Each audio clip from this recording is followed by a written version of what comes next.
sponsor, cold open, and the black hole. That shouldn't exist. Astronomers used to think every black hole was born the same way. A massive star lives fast, dies young, and its core collapses into a tiny invisible grave in space-time. But then we started seeing black holes that simply do not fit that script, and some of them look old enough to have formed before the very first stars ever lit up the universe. Thank you to our sponsor for making it possible for us to dive into the weirdest corners of black hole physics today. Now onto the episode. The standard mental picture is actually pretty satisfying. You take a really massive star, maybe dozens of times the mass of the sun. It burns through its fuel in a few million years. Its core collapses. The outer layers explode in a spectacular supernova, and what's left behind is a stellar mass black hole. Repeat this process across a galaxy. Let those black holes occasionally pair up, merge, and slowly feed on gas. And over billions of years, you grow the supermassive monsters that sit in galactic centers. Fair enough. That story is neat. It's intuitive. And for a while, it matched what we could see. But then something more interesting happened. We started finding quasars, blindingly bright beacons powered by accreting black holes, with more than 1 billion times the mass of the sun, shining when the universe was less than 1 billion years old. There just isn't enough time in that early era for ordinary stars to die, leave behind small black holes, and then patiently bulk up to those extremes without breaking our best growth limits. At the same time, gravitational waves gave us a completely different way to listen to black holes. LIGO, Virgo, and KAGRA began filling a catalog with mergers, and most of them looked like what you'd expect from dead stars crashing together. But tucked in that catalog are events that feel wrong. We see black holes in awkward mass ranges, too heavy to be produced by normal stellar explosions, or sitting in the so-called mass gaps where stellar physics says they shouldn't exist at all. How do you get those without rewriting part of the story? An interesting thing about these misfit black holes is that each one hints at a different kind of origin. Maybe some formed when enormous, pristine gas clouds collapsed directly, skipping stars entirely. Maybe some grew through runaway chains of mergers in dense clusters or in the disks around supermassive black holes. Or more radically, maybe a few are primordial black holes, relics from density spikes in the first fractions of a second after the Big Bang. So if even one of those exists, our picture of how structure formed in the universe has to change. By the end of this episode, we'll come back to one especially faint gravitational wave event, an odd merger that might contain a black hole far too small for any dying star to make. If that signal holds up, it could be our first real hint of a totally different origin story. What we thought we knew about black holes. So before we chase that tiny, maybe primordial black hole, we should be honest about the story we thought we'd already nailed down. For decades, the script was tidy enough that it fit in a couple of lecture slides, and you could more or less draw the whole thing with arrows and a whiteboard marker. In that textbook picture, stellar mass black holes are the straightforward ones. You take a massive star, let it burn through its fuel, and when its core can't support its own weight, gravity wins.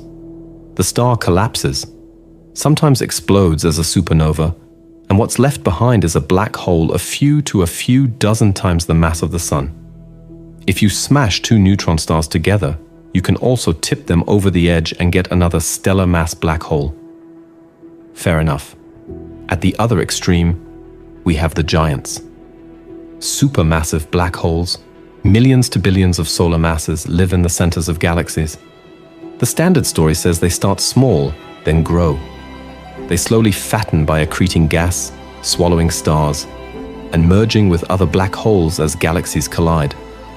Give them billions of years, and you get the monsters that power bright quasars and sit at the heart of galaxies like the Milky Way.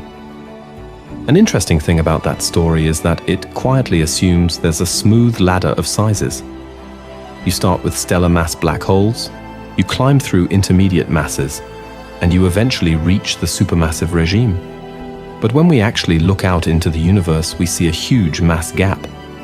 Typical stellar black holes top out at a few dozen suns. The supermassive ones jump to millions. Where are all the middle children, especially early on? This is where observations started to talk back. Surveys, and now the James Webb Space Telescope, have found quasars at redshift greater than 7, meaning we're seeing them when the universe was only a few 100 million years old. Yet some of those quasars host black holes already weighing more than 1 billion suns. Under normal, Eddington limited accretion, where radiation pressure pushes back on infalling gas, there simply isn't enough time to grow them from ordinary stellar seeds. But then something more interesting happened. Gravitational waves joined the conversation. LIGO and Virgo picked up mergers like GW190521, involving black holes in the so-called pair instability mass gap, roughly 60 to 120 solar masses. Standard stellar evolution says stars in that range should blow themselves apart rather than leave black holes behind. So how did those objects form? Now we're stuck with a tension. Either black holes can sometimes grow or assemble much faster than our comfortable models allow, or some of them never came from stars at all. So maybe a few are relics of the very early universe. We'll come back to that possibility, and to that suspiciously light merger in the gravitational wave catalog, once we've built up the tools to really test how wild that idea has to be. Quick pause. You, this channel, and the Cosmic Mystery Club. So before we let the early universe throw any more curveballs at us, let's take a quick pause and talk about you, this channel, and the weird little Cosmic Mystery Club we're building here.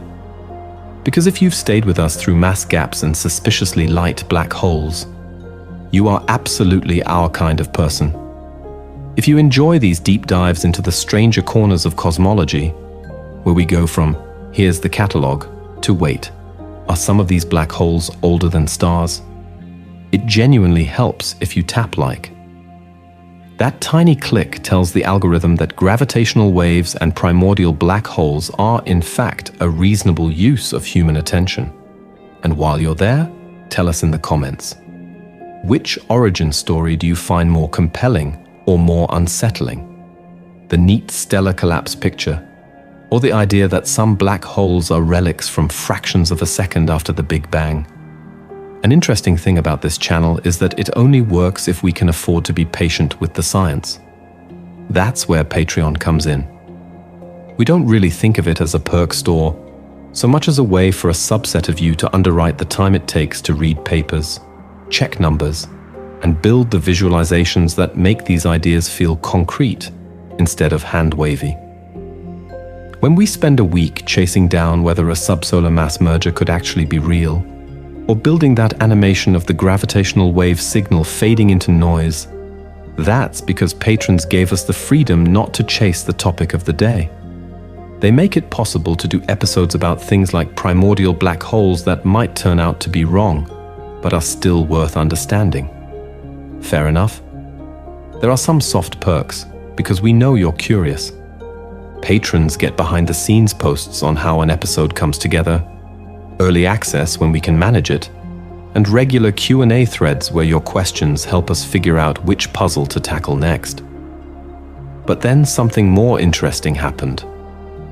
It stopped being about the perks and started feeling like a group project to map the edges of our cosmic story.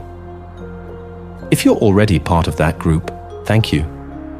Earlier episodes on gravitational waves and that long JWST deep dive into the first galaxies only existed because enough of you decided this work was worth supporting.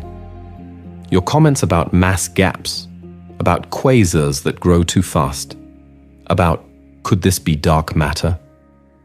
Those directly shape what we cover and how far into the weeds we're willing to go. If you want to join in, there's a link in the description. If not, no worries at all. Watching, liking, and arguing politely in the comments already helps more than you think. Now on to the episode. All right. Community business over. Let's get back to the black holes that may have been here before the first stars ever lit up. Limited edition. Relics of exploration. Then back to relics of the Big Bang. We've been talking about community support in the abstract, but there's a very concrete kind of support sitting on my desk right now. This year marks roughly half a century since the first clear black hole candidates were being pinned down, and only a few years more since Viking 1 sent back those first sharp images from the surface of Mars. In cosmic terms, that's yesterday, but for us it was the moment we started treating the universe as a place we could actually visit and measure. An interesting thing about those milestones is how quickly they turn into history. The press conferences fade, the instruments get upgraded, and what's left are a few artifacts and the new ideas they unlocked. So we thought it would be fun to lean into that and make some limited edition relics of exploration that tie directly into the black holes and gravitational waves we're talking about. One of them is a poster built around a real gravitational wave chirp. It starts as that tiny, almost flat squiggle and then ramps up into the sharp final spiral where two black holes collide. Around it, we've layered a schematic of LIGO's arms, so you can see the kilometer-scale interferometer that had to exist just to notice this whisper in space-time. It's designed for the kind of person who likes having a physical reminder that these abstract curves on a plot are literally two distant objects smashing together. We also put together a small enamel pin that's basically a miniature quasar from the early universe. A bright accretion disk swirling into a dark center, with a tiny jet picking out one edge. It's a nod to those supermassive black holes we see less than 1 billion years after the Big Bang. The ones that make us ask how anything got that big that fast. Wearable confusion, in the best way. Why bother with this stuff? Because having something on your wall or your bag that you glance at every day can be a quiet nudge. It says, you live in an era where we are literally listening to black holes collide, where our gravitational wave catalog is growing fast enough that we can start asking statistical questions instead of just, did it work? Fair enough, that's a wild thing to just scroll past. If that sounds like your kind of reminder, you can check out the collection at store.domain.com. The prints are in a single run, the pins are limited, and when they're gone, they're gone.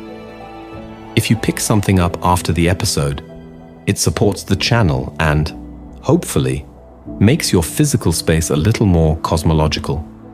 Now, from limited edition relics of human exploration to the possible relic black holes from the very birth of the universe.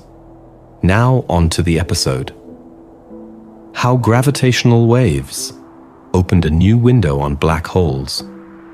We thought we understood where black holes came from. Massive stars live fast, die in spectacular supernovae, and sometimes leave behind black holes that might later collide. Fair enough. But then something more interesting happened. We stopped just seeing the wreckage and started feeling the impact. 10 years ago, LIGO caught the first gravitational waves from two black holes spiraling together more than 1 billion light years away. We spent the last decade listening to vanishingly faint vibrations in the fabric of space-time from black holes colliding across the universe. The signal that day stretched and squeezed LIGO's 4-kilometer arms by less than 1,000th of the width of a proton, and yet it carried a very loud message. These were roughly 30 solar mass black holes, smashing together and ringing down into one heavier remnant. An interesting thing about that first detection is that it instantly changed what counted as seeing. Until then, we inferred black holes indirectly. The X-rays from hot gas, the orbits of nearby stars, the way a galaxy's core glowed as a quasar. Now we were, in a real sense, hearing them. The rising chirp of the waveform encoded their masses. their spins, their distance, and even how they were oriented with respect to us. Suddenly, black holes were not just dark endpoints. They were dynamical characters with backstories hidden in their gravitational waves. So once you have a brand new sense, your imagination runs ahead of your data. People started asking, what else could be out there? Could gravitational waves reveal entirely new classes of black holes that never form in ordinary stellar collapse?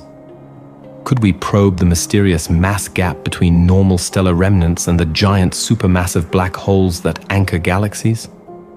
Would we finally be able to test general relativity in the strongest gravitational fields nature offers and see if it cracks?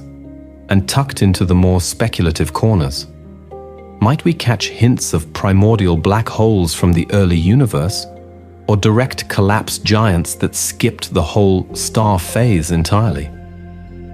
That raised a deeper question. Would this new observatory show us a wild zoo of exotic objects that forces us to rewrite stellar evolution textbooks? Or would it mostly confirm that black holes behave exactly as our existing models predicted, just with better error bars? We'll come back to it. Because the answer that has emerged over nearly a decade of detections is, inconveniently and interestingly, both. Many mergers look reassuringly normal, lining up with black holes made from massive stars in binaries. But the overall distribution of masses, and a few very odd events, are starting to whisper that something more complicated is going on in how black holes are born and grow. And when your data start whispering, the next step is to build a catalog big enough to hear them clearly. From first chirp to hundreds of collisions. Where we stand now. So where does that whispering actually leave us now? 10 years ago, we had one lonely chirp from 2015, two black holes of about 30 solar masses each colliding more than 1 billion light years away. It felt like a proof of concept, a spectacular, yes, this works moment. Now on to the episode. Since then, the catalog has exploded. Across the first 3 major observing runs, plus the early part of the 4th, LIGO, Virgo, and KAGRA have reported on the order of 400 detections and candidates. Most are black hole mergers, a few involve neutron stars, and a small handful are mixed systems where a black hole swallows a neutron star. We went from a single plot on a press release to a sprawling family portrait of compact objects across the universe. An interesting thing about that family portrait is how diverse it already looks. We see black holes with masses of just a few times the Sun, others pushing 80 or 90 solar masses, and a sprinkling that seem to creep above 100. Spins range from barely twirling to nearly maximally rotating, and sometimes the spins are misaligned, as if the pair met in a chaotic star cluster rather than growing up together as a binary star. So not exactly a quiet, orderly neighborhood. If you remember the mood back in 2015, there was this sense that every new event might be revolutionary. Maybe we'd immediately find exotic objects, or clear violations of Einstein's theory, or black holes in mass ranges that should be impossible. Fair enough. That was the honeymoon phase. But then something more interesting happened. The majority of events looked kind of normal. By normal, we mean very compatible with the pre-LIGO picture where most stellar mass black holes come from massive stars in binaries, collapse at the end of their lives, and then, after millions or billions of years of orbital dance and gravitational radiation, finally merge. Many of the masses, spins, and merger rates line up with that story. In that sense, gravitational wave astronomy has strongly confirmed a lot of what stellar evolution theorists were already saying. But the catalog is not boring. Hidden inside those hundreds of points are hints of real tension.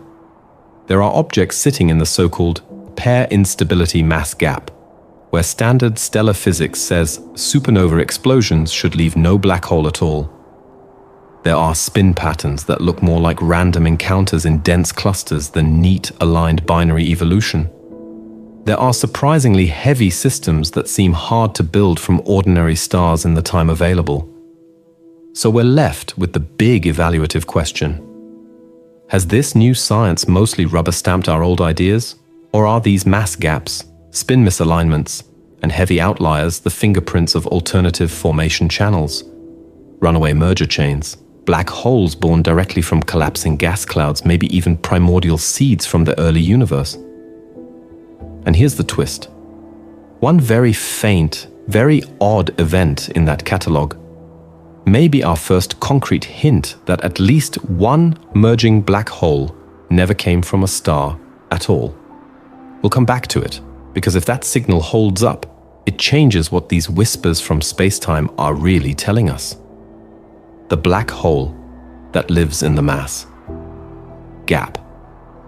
So let's park that tiny, maybe too small black hole for a moment and look at the opposite problem. A black hole that's arguably too big, or at least too big in a very specific, very awkward way. In May 2019, LIGO and Virgo picked up a short, thumpy burst of gravitational waves now called GW190521. On first pass, it looked like just another pair of black holes slamming together somewhere in the distant universe. But then something more interesting happened. When the teams fit the waveform, they got component masses of roughly 85 and 66 times the mass of the Sun, merging into a remnant of about 142 solar masses. Now 30 or 40 solar mass black holes we can handle. Those fit nicely into the story where massive stars live fast, blow off some material, collapse, and leave behind a compact remnant. An interesting thing about stars that are much heavier, though, is that at some point the physics of their cores changes character. At very high temperatures, energetic photons can spontaneously turn into electron-positron pairs that robs the star of pressure support and can trigger a runaway collapse and explosion. This is the so-called pair instability regime. In the relevant mass range, models say the star doesn't just explode a bit and then leave a black hole. It detonates hard enough to unbind itself completely. No core, no compact remnant, nothing. Depending on the details of rotation, metallicity, and so on, you expect a mass gap where black holes between something like 60 and 120 solar masses simply do not form from single stars. So you know, an 85 solar mass black hole is a problem. It seems to live squarely inside that forbidden band. If the GW190521 interpretation is right, at least one of those pre-merger objects almost certainly did not come from the quiet, one-and-done collapse of a single star. Instead, it might itself be the product of previous mergers, built up in a dense star cluster or in a gas disk around a supermassive black hole. Or it could point to even more exotic channels we haven't modeled well yet. Fair enough, there are caveats. The signal is short and relatively low in frequency, so the mass estimates have real uncertainties. Different waveform models and assumptions about spins can shift the inferred masses around, and some analyses push that primary object closer to the edge of the gap rather than deep inside it. Alternative explanations, like a slightly different mass combination or unusual stellar evolution at very low metallicity, are still on the table. But GW190521 is not alone. As the catalogue grows, we keep seeing hints of black holes nudging into, or even sitting in, that pair instability gap, which is exactly what you'd expect if hierarchical mergers or non-stellar origins are contributing to the population. Now on to the episode's next puzzle. Once we talk about how the detectors work and how we do statistics on whole catalogues rather than single fireworks, we can finally ask whether some of these mass gap residents might be the grown-up descendants of primordial black holes or direct collapse seeds. We'll come back to it. How do you measure a ripple? Smaller than a proton. To trust a weird black hole in a catalogue, you first have to trust the machine that heard it whisper. That's why the very first gravitational wave detection didn't just win a Nobel Prize for spotting colliding black holes. It won for doing something that sounded almost absurd on paper. LIGO was built to measure a strain of about 1 part in 10 to 21. If you scaled that up, it's like changing the distance from Earth to the nearest star by the width of a human hair. Fair enough. On a good day, most of us struggle to find our keys. And here we are nudging starlight-level distances by a hair and calling it an experiment. So how do you actually do that? The basic idea is surprisingly simple, and then every detail gets ridiculous. You build an L-shaped observatory with arms a few kilometers long. You send a laser down each arm, bounce it between mirrors at the ends, and recombine the beams where the arms meet. If space-time stretches one arm and squeezes the other as a gravitational wave passes, the light waves stop lining up perfectly and the interference pattern shifts by a tiny amount. An interesting thing about this setup is that the mirrors have to be quieter than almost anything humans have ever built. They hang from multi-stage pendulums inside vacuum tubes where the air pressure is lower than on the moon, also that the mirrors can float in free fall while the universe does its thing. Any truck driving by, any small earthquake, even people walking in the building, all of that has to be filtered out. That's where the technical marvels pile up. The mirrors are polished so smoothly that if you scaled one up to the size of a continent, the biggest bump would be a few centimeters. The vacuum system stretches for kilometers, pumped down for years. Seismic isolation platforms actively sense and cancel ground motion. And then you add quantum optics tricks. Squeezed light that reshapes the quantum noise of the laser itself so you can hear a little deeper into the hum of space-time. This is not a lone genius in a garage project. It's thousands of scientists and engineers spread across continents and decades, coordinating upgrades and calibrations. LIGO has its twin in the United States. Virgo listens from Europe. KAGRA listens from underground in Japan. And when all of them hear the same chirp, telescopes around the world swivel to see if any light came along for the ride. So, before we argue about whether a suspicious low-mass signal hints at primordial black holes, we have to understand the ears we're using. The more we can model every quirk of these instruments, the more confidently we can say, this odd little blip is real, and not just the Earth grumbling under our feet. And that's exactly what we need for the next step in the story. We'll come back to it. Listening to the universe as a team sport, so if our ears have to be that good, the next question is, whose ears are we talking about? Because gravitational waves are not a solo project. They're a full orchestra, and the first section is the network of detectors itself. We have LIGO's 2 sites in the United States, Virgo in Italy, and KAGRA in Japan. Each one is a pair of kilometer-scale arms measuring tiny stretches of space-time. On their own, they can tell you that something shook the universe. Together, they can triangulate where it came from by comparing the arrival times and the detailed shapes of the signals across the network. An interesting thing about running multiple detectors is that coincidence is your friend. A real gravitational wave will sweep across Earth and ping each interferometer within milliseconds. A local glitch, a truck rumbling past, a tiny electronics hiccup, usually only hits one. So, when the same chirp appears in Hanford, Livingston, Virgo, and maybe KAGRA, confidence shoots up, and the noise imposters mostly fall away. Every observing run is basically a new season of this team sport.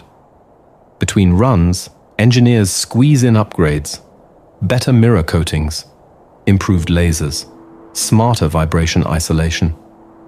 At the same time, data analysis teams rebuild their pipelines, run mock data challenges, and try to fool each other with fake signals. Some groups specialize in compact binary coalescences, our bread-and-butter black hole and neutron star mergers. Others hunt for a stochastic background, the faint hiss of many unresolved sources, while a few go after truly unexpected shapes in the data that don't fit any standard template. Once a candidate event passes those gauntlets, a second wave of the collaboration wakes up, the follow-up astronomers. The alert goes out, and networks of optical, X-ray, radio, and gamma-ray telescopes swivel toward the patch of sky the interferometers have sketched out. For neutron star mergers, this can catch a brief, fading glow, a kilonova, or a gamma-ray burst. For most black hole mergers, though, the universe stays dark. No flash, no afterglow, just the space-time ripple in our catalog and a lot of slightly disappointed observers. Fair enough. This whole ecosystem has been decades in the making. The story runs from early bar detectors, literally giant resonant metal cylinders, through the first theoretical predictions of gravitational waves, to today's sprawling interferometers. And now plans are on the table for the Einstein telescope in Europe and Cosmic Explorer in the US. Next-generation machines that could hear mergers across most of cosmic history and at lower frequencies than LIGO can touch. But then something more interesting happened in the planning. As sensitivity pushes deeper, we're creeping toward the era when the very first black holes were forming. Were they all the corpses of massive stars, or did some appear in the hot, dense early universe itself? Those future detectors may finally let us test ideas like primordial black holes directly, and the way they'll do it is where we're headed next. From trophy events to a cosmic census. So if future detectors will let us chase the very first black holes, what do we do with the ones we already have? An interesting thing about a young field is that, at the beginning, every success feels like a once-in-a-lifetime moment. The first LIGO detection was treated like a Nobel Prize wrapped in a press release. Fair enough. We spent those early years zooming in on each waveform, asking what this particular pair of black holes was doing, how massive they were, whether their spins were aligned. Every blip on the screen was a trophy on the wall. But then, something more interesting happened. The trophies started to pile up. Across the first observing run, there were only a handful of confident detections. In the next, that jumped to dozens. Now, with LIGO, Virgo, and KAGRA running longer and more sensitively, we're talking about hundreds of candidates, with new mergers popping up often enough that another black hole collision is almost routine. When your once-in-a-lifetime event starts happening every few days, you have to change how you think. This is where the idea of a catalog really matters. A single detection can tell you the story of one binary. A catalog tells you the story of a population.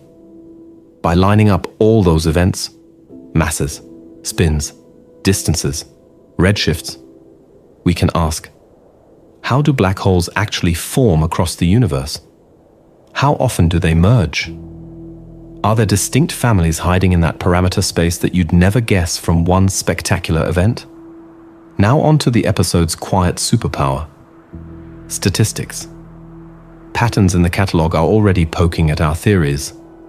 There seems to be an excess of mergers around a few tens of solar masses, plus a tail of surprisingly heavy systems nudging up into the so-called mass gap where normal stellar evolution has trouble making black holes at all. Some events show spins all jumbled in orientation, hinting at black holes that paired up dynamically in dense star clusters, instead of being born as neat stellar couples. Others look more like the products of massive binary stars collapsing together. So this isn't just bookkeeping. Those distributions let us test models of how stars live and die, how clusters stir and eject their contents, and whether there are channels like direct collapse or even primordial black holes contributing a minority share. And here's the hook. Somewhere in that growing forest of points on a plot, there might be a subtle, statistically weird subpopulation that never came from stars at all. We finally have enough data that, what if a fraction are primordial, is not just a late-night whiteboard question. It's something we can actually look for. The next step is to ask what a truly non-stellar black hole would look like in this catalog, and whether we've already seen one without realizing it. The strange life cycle of observatories. An interesting thing about every successful observatory is that it eventually disappears from the story. Not physically, obviously. It just slides from center stage into the scenery, and the universe steps into the spotlight instead. You can see this with James Webb. When JWST launched, every headline was about mirror segments unfolding, sunshields the size of tennis courts, cryogenic coolers, infrared sensitivity. Could it even survive the deployment sequence? Fair enough. For a while, the drama was basically, will the space robot work? But then something more interesting happened. The moment the first deep fields arrived, the conversation pivoted. Now we talk about galaxies at redshift 10, weirdly massive early structures, and exoplanet atmospheres laced with water vapor and carbon dioxide. The telescope is still a marvel, but most of the time it's just a line in the caption. The Large Hadron Collider followed the same script. At first it was the story. A 27-kilometer ring straddling two countries, magnets cooled colder than space, global politics and budgets somehow lining up. Could we smash protons together hard enough to see the Higgs boson? Then, once the Higgs showed up, the attention slid. We started arguing about its mass, its couplings, whether its properties hinted at supersymmetry, dark matter candidates, or any crack in the standard model. The LHC became an almost invisible lens on the quantum structure of reality. So, there's a pattern here. At first, we obsess over what the machine can do. Once it starts producing data, we quietly switch to asking what the universe is doing, and the instrument becomes background infrastructure, like eyeglasses you forget you're wearing. We'll come back to it. Gravitational wave detectors are right in the middle of that transition. In the early LIGO days, the story was almost entirely about the hardware. Kilometer-scale vacuum tubes, mirrors isolated from earthquakes, lasers stabilized so precisely that a passing truck could, in principle, masquerade as a black hole. The first detection was framed as, "We can hear space-time at all." That was the plot. Now, with a catalog approaching 400 events, the tone has changed. We talk about mass distributions, spin alignments, merger rates over cosmic time, and what those patterns say about star formation, galaxy evolution, and the origin stories of different black holes. The detectors are starting to fade into the backdrop, which is exactly what happens when a field grows up. But that maturity is both healthy and dangerous. Healthy, because it means we trust the instruments enough to ask ambitious questions like, are any of these mergers primordial? Dangerous, because it's easy to forget the assumptions baked into our pipelines and waveforms. When we see a weird, possibly subsolar mass black hole, is that new physics? Or a subtle quirk of the detectors and models we've stopped looking at too closely? That's the tension we have to face next. When the instrument disappears and the universe takes over. So here's where things get a little psychologically interesting. Once an instrument survives its awkward adolescence, something subtle happens in our heads. We stop thinking, LIGO saw a funny little chirp in the data, and we start thinking, the universe just produced another 30 solar mass black hole merger at redshift 0.5. The detector becomes background. The cosmos becomes the main character. An interesting thing about that shift is that it quietly changes the kind of questions we ask. Early on, every event has a name and a personality. GW150914 was a celebrity. We dissected its waveform, argued about its masses, printed the plot on t-shirts. But then something more interesting happened.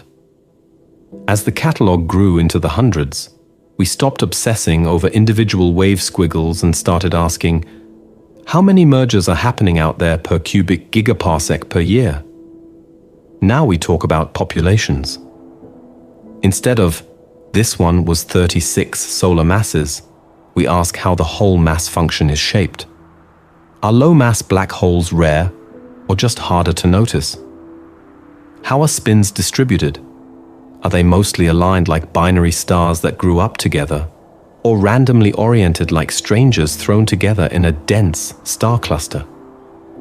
That population-level inference is only possible once you mentally subtract the instrument and imagine you're sampling the universe directly. So you know, that's powerful and dangerous, because the universe is not the only thing shaping your catalog.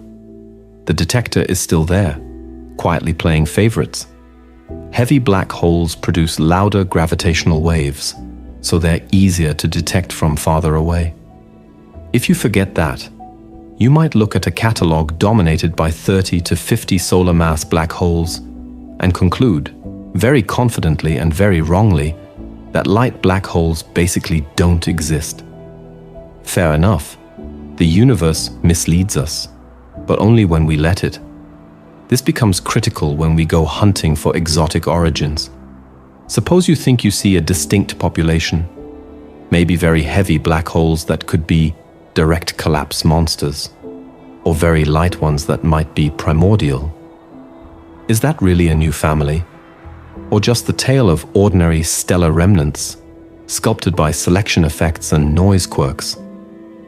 You cannot answer that by eyeballing a histogram and circling the weird bin. Instead, you have to build a joint story, a model for how black holes form and merge, plus a model for how your detectors respond to that underlying population. You generate synthetic universes, pass them through synthetic LIGOs, and see which combinations reproduce the actual catalog.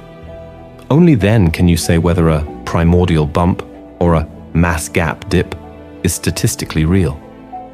And now that we've reframed the catalog as a collaboration between the universe and our instruments, we can finally turn back to that anomalous, maybe subsolar mass black hole in the gap. Is it a genuine new origin story, or just the loudest whisper of our own assumptions? We'll come back to it. Do some black holes come from the Big Bang itself? So let's zoom back out from that one suspicious merger and look at the bigger picture in the catalog. Because it isn't alone. We keep seeing events where at least one black hole seems to live in the so-called mass gap, heavier than normal stellar collapse should make, but lighter than the monsters that pair instability physics says you can't have. That shouldn't happen easily. But then something more interesting happened. We realized there is a way to sneak around the rules without breaking them. Hierarchical mergers. In a really dense star cluster, black holes can sink to the center, pair up, merge, and then the remnant can merge again. Do that a few times, and you can build a 40, 50, even 100 solar mass object from perfectly ordinary stellar seeds. Fair enough. The catch is that this scenario leaves fingerprints.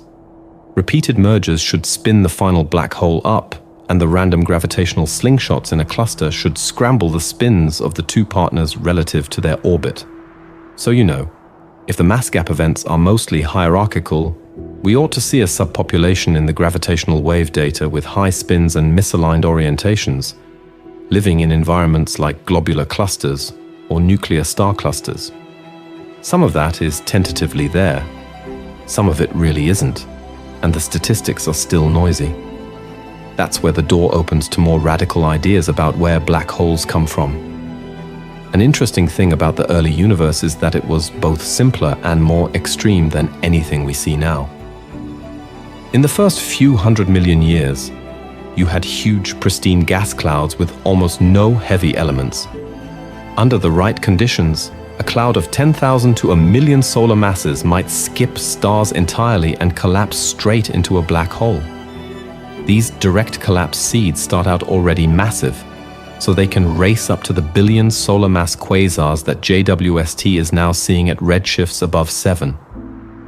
Objects like Quasar ULS J120 plus 0641, shining when the universe was only about 770 million years old, force us to admit that something like this almost has to be happening.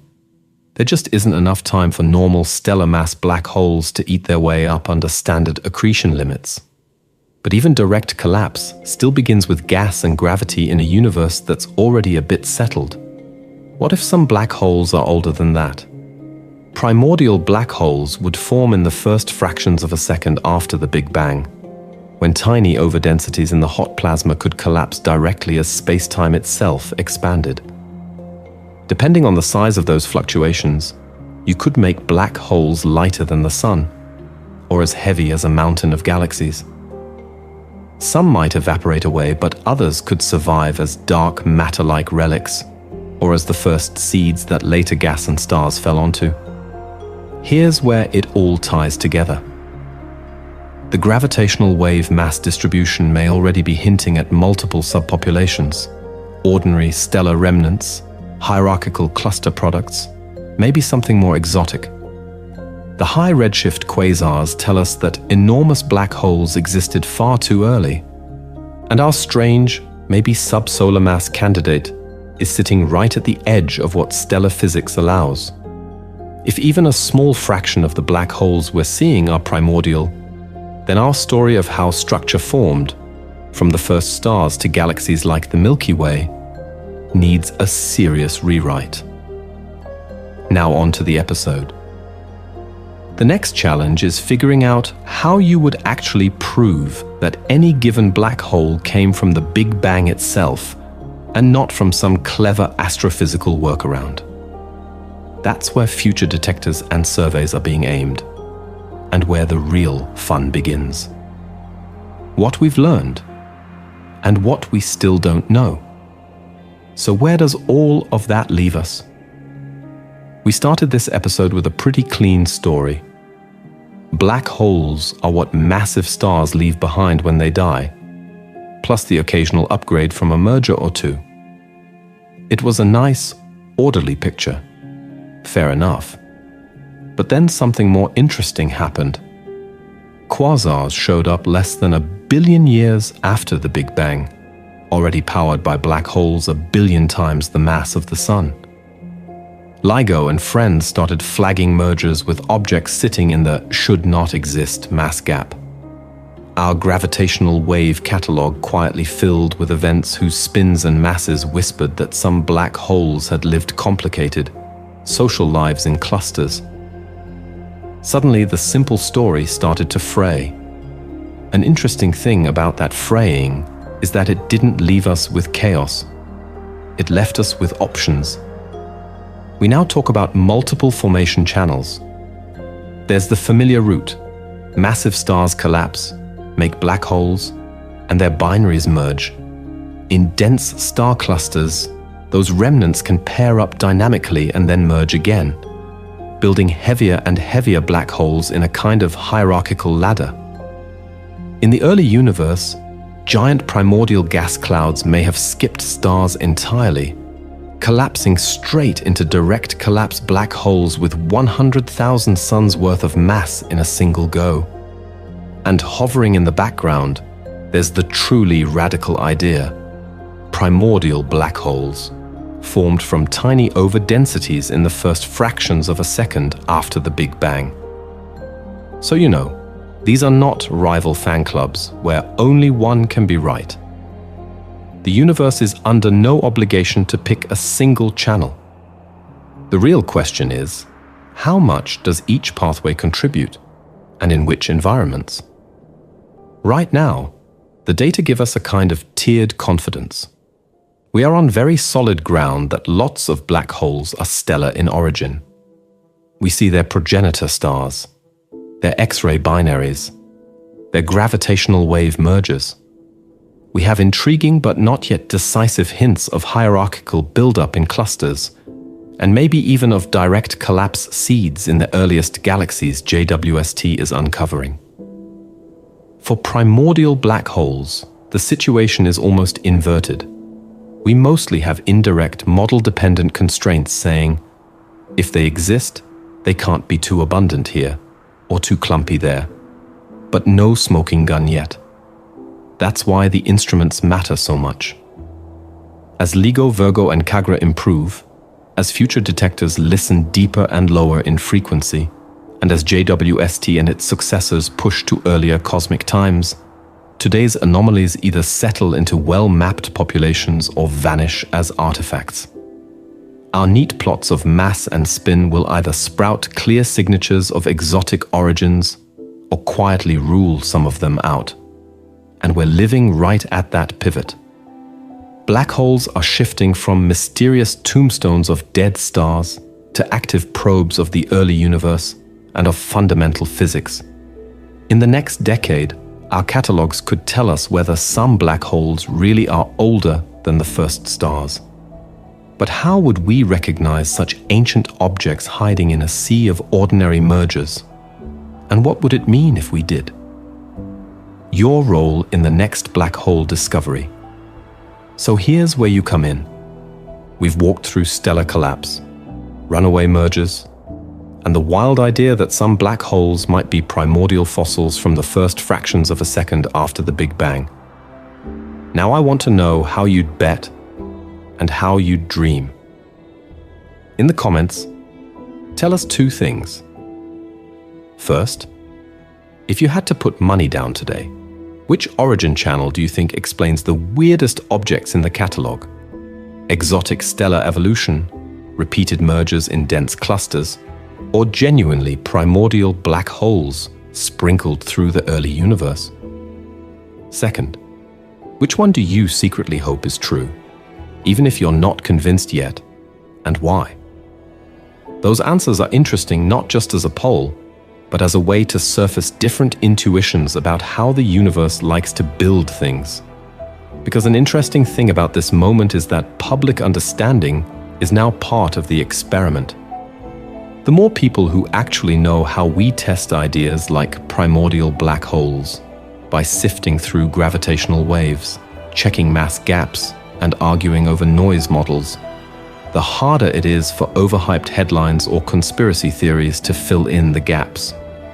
When you share this episode with the one friend who always asks about dark matter, or when you subscribe so you see the next catalog deep dive, you're not just helping a channel, you're helping keep the conversation anchored to what we can really measure. Before we wrap, a quick reminder about something we mentioned earlier. Long, research-heavy episodes like this, where we go from textbook stellar evolution all the way to active debates over sub-solar mass candidates, take a lot of time. Fair enough, that's the fun part for us. But if you want more of them, our Patreon and the merch we showed before are the most direct way to make that sustainable.